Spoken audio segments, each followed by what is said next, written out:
And joining me now is the Speaker of the House, Nancy Pelosi. Madam Speaker, I want to ask you about what's next, if there's another package to come with all of the needs. Thank you very much for being with us. I just understand, though, that the president in the Oval Office has told the press pool that he was speaking sarcastically when he talked about ingesting disinfectant and some of these other remedies that he was at least asking about yesterday. There's been a big reaction to that. What is your reaction?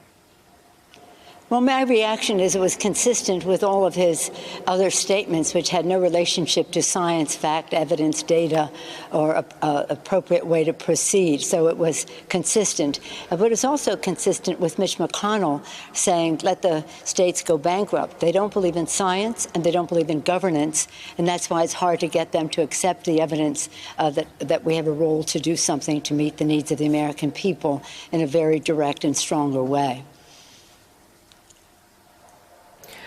Is it a serious problem when the President of the United States talks about something that is poisonous, which is ingesting Lysol or another disinfectant, or when he touts a medication that has not been properly peer tested and reviewed, which the FDA is now warning against, the hydroxychloroquine? And not only that, encouraging the agencies that have responsibility for approval to approve what they want, what the administration wants, rather than what science demands. It's a terrible situation, but I don't know who's advising him scientifically, but you would have thought that there would have been a real outrage yesterday when he made this suggestion. But as I say, consistent. And that's why on Easter Sunday, I had my own epiphany and said, I cannot remain silent any longer. What he is saying is dangerous. The delay, the denial is deadly. It's a hoax. It's going to magically go away. Inject Lysol into your lungs. What is this?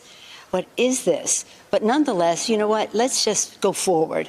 Let's say in what we're doing legislatively that we will provide the resources for our health services and the rest to meet the needs of the American people, for our scientists to quickly, as soon as possible, find a vaccine, hopefully a cure even sooner than that, and that we will make sure that there is integrity in how it is developed and integrity in how it is distributed. That doesn't exist right now, according to what we've seen from the White House.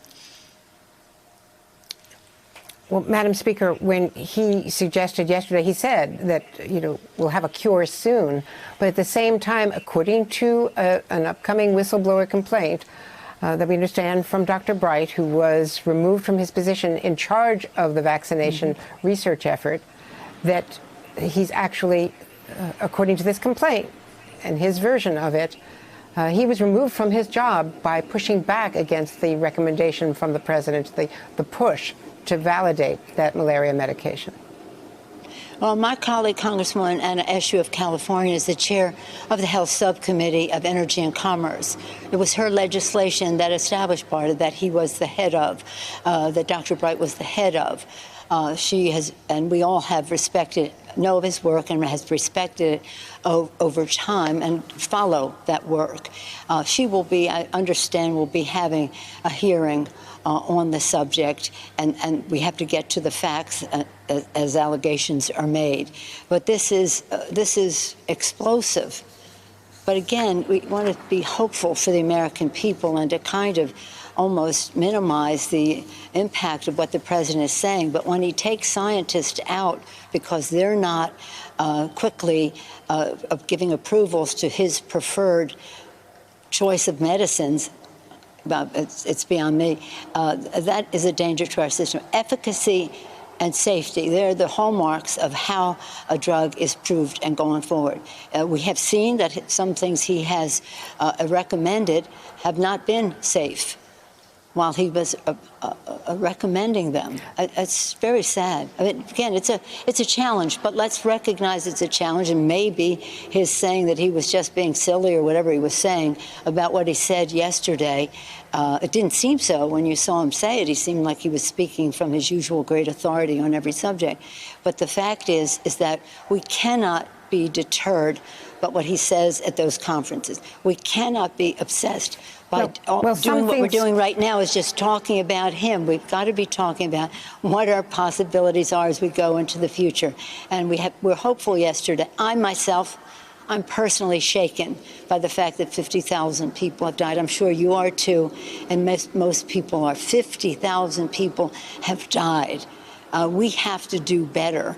And yesterday we had some hope because we passed a bill that eventually the Republicans agreed to, that we would put $100 billion into hospitals and testing so that we could go forward. And it calls for a national strategy for testing. It calls for documenting how it is affecting different communities of color, geography, ethnicity, and the rest. And we just have to act upon what can be helpful rather than be dragged down every day. It's a tactic. It's a technique. It's a diversionary tactic. Madam Speaker, I do want to ask you going forward about something else that he said, is that there won't be more money for the post office, which is at risk of going under unless they raise prices on big shippers like Amazon. Is there anything you can do about that? Because he has a lot of power to hold up that money. Well, as I say, in everything he says, you have to enlarge the issue. He says you should pump Lysol into your lung. He doesn't believe in science. Mitch McConnell says states should go bankrupt. They don't believe in governance. The president wants to privatize the post office. The post office has over 90% favorability among the American people. They depend on the post office as a public institution. And seniors now have always been getting their medicine by mail for a long time now, and now even more urgently. People are buying things, telemarketing and the rest, and they're being delivered by the post office. So at this time, at any time, it's a bad idea. But it's what they're about. Privatization, privatization, privatization. Let somebody else go make money off of something that should be a public service for the American people. And we will have to have that fight. We tried to get funding for the post office in the CARES 1 bill. We had some money in a bipartisan way, but the president, I understand, personally rejected it. Hey there, I'm Chris Hayes from MSNBC. Thanks for watching MSNBC on YouTube. If you want to keep up to date with the videos we're putting out, you can click subscribe just below me or click over on this list to see lots of other great videos.